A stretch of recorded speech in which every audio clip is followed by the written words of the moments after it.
Jedes Jahr wird alleine in Österreich bei 6000 Männern ein Prostatakarzinom diagnostiziert. Für viele Betroffene ein tiefer Einschnitt in das bisherige Leben.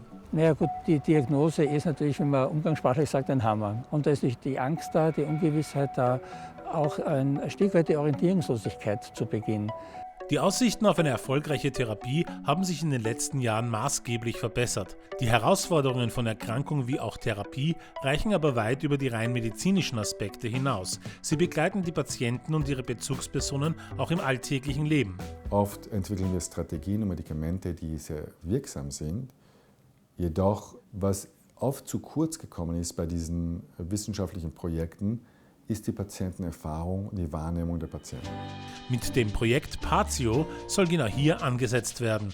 Mit Förderung des Open Innovation in Science Centers der Ludwig-Boltzmann-Gesellschaft findet hier Co-Forschung mit Betroffenen statt. PATIO ist eben diese Möglichkeit, wo ich als Patient, als Co-Forschender mit kann und meine Erfahrungen und meine Geschichte des Prostatakrebses einbringen kann. PPIE, Public and Patient Involvement and Engagement, geht als Methodik dabei weit über das reine Beforschen Betroffener hinaus.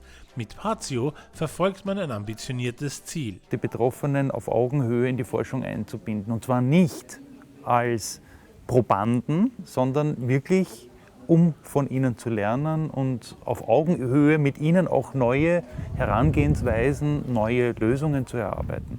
Ein erster Schritt zu diesem Ziel ist das Überwinden des klassischen Settings wie Krankenhauszimmer oder Ordination.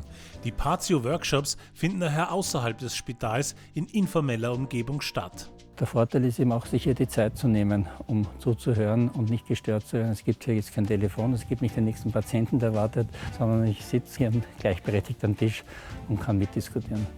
Die sind Experten ihrer Krankheit und deshalb gehören sie eingebunden, weil nur von den Experten lernen wir wirklich, was sinnvoll ist. Durch PPIE-Projekte wie PATIO werden Lücken im Gesundheitssystem geschlossen und in weiterer Folge der Alltag mit der Erkrankung erleichtert.